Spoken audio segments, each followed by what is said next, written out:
ایک لڑکی فیس بک پر میری دوست بنی۔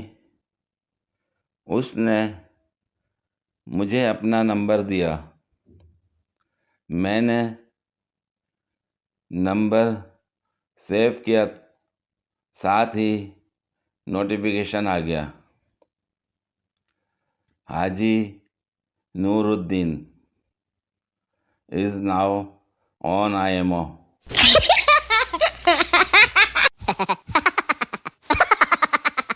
بچپن میں سنا تھا خوشبو لگانے سے چڑیلیں عاشق ہو جاتی ہیں۔ پرفیوم کی بوتل ختم ہو گئی، مجال ہے کسی بھی چڑیل کا دل آیا ہو۔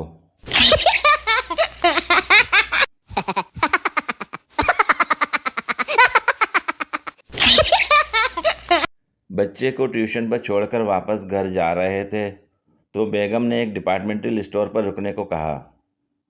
میرے دل کی دھڑکنوں کے ساتھ ساتھ جیب کی غربت بھی ہچکولے لینے لگی۔ وجہ پوچھنے پر بیگم نے بتایا کہ آلو خریدنے ہیں۔ میں نے شکوک و شبہات کے بیچوں بیچ بائک پارکنگ میں کھڑی کی اور بیگم کو لے کر اسٹور میں داخل ہو گیا۔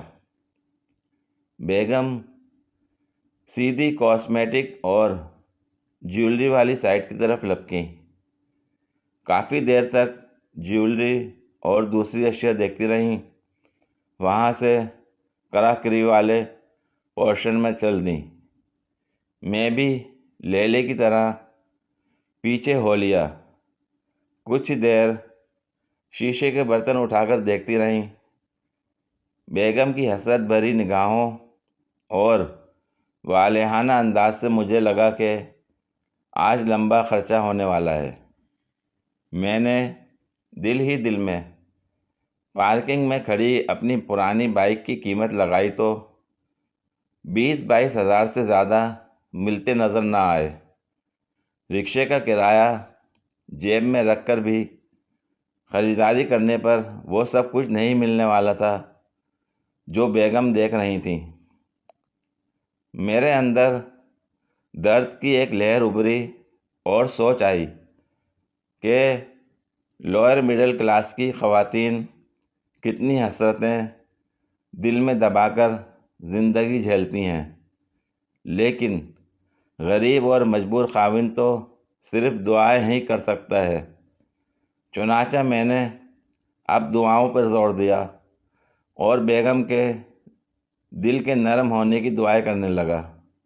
شاید قبولیت کی گھڑی تھی، بیگم وہاں سے واپس پلٹیں اور سبزی والے علاقے کی طرف چل دیں۔ جاتے جاتے ہینڈ بیگز، پرفیومز اور دیگر چیزوں کے قریب رک رک کر دیکھتی رہیں۔ میں بدستور لیلے کی طرح پیچھے پیچھے ہی پھرتا رہا۔ آخر کار اس نے 1 کلو آلو خرید ہی لیے تو میں نے سکون کا سانس لیا۔ میں نے کاؤنٹر پر پیسے ادا کیے اور ہم باہر آ گئے۔ بائک پر بیٹھتے ہوئے میں نے پوچھا، بیگم لینے تو تم صرف 1 کلو آلو تھے اور دیکھ پورا اسٹور آئی ہو۔ اگرچہ میرا سوال کئی قسم کے خطرات کو دعوت دینے کے مترادف تھا، لیکن بیگم نے کمال سادگی سے جواب دیا۔ کہنے لگیں، راشد علی، بات یہ ہے کہ جب قسمت میں آلو لکھے ہوں تو بندہ لگژری آئٹم دیکھ کر ہی خوش ہو لیتا ہے۔ بات تو بیگم کی سچ ہی تھی، لیکن میں بھی کیا کر سکتا تھا؟ چنانچہ خود کو آلو آلو سا سمجھتے ہوئے بائک کو کک لگائی اور گھر کو چل دیے۔ راستے میں ایک بڑا شادی ہال پڑتا ہے، وہاں پہنچے تو سڑک پر کافی رش تھا۔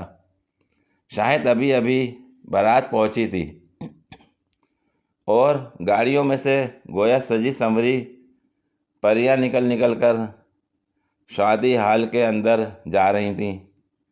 میں نے بائک ایک طرف روک دی اور اللہ کی بنائی ہوئی حسین و جمیل مخلوق کو انہماک سے دیکھنے لگا۔ بیگم نے کچھ دیر تو صبر کیا، پھر بولی، اب چلیں گے بھی یا دلہن کو ودا کر کے ہی جانے کا ارادہ ہے؟ میں نے جواب دیا، بیگم، اصل میں تمہاری بات یاد آ گئی تھی، تم نے بالکل ٹھیک کہا تھا۔ کہنے لگی، کون سی بات یاد آ گئی؟ اب میں نے جواب دیا، وہی جو تم نے کہا کہ جب قسمت میں آلو لکھے ہوں تو بندہ لگژری آئٹم دیکھ کر ہی خوش ہو لیتا ہے۔ میری بات سنتے ہی بیگم کا ضبط جواب دے گیا اور گھر پہنچنے تک آلو کی بھجیا تقریباً تیار ہو چکی تھی۔ پوری ویڈیو دیکھنے کے لیے شکریہ۔ اگر ویڈیو پسند آئی ہو تو لائک اور شیئر کریں، کمنٹ میں اپنی رائے کا اظہار کریں۔ مزید ویڈیوز کے لیے میرے چینل کو سبسکرائب کریں۔ شکریہ۔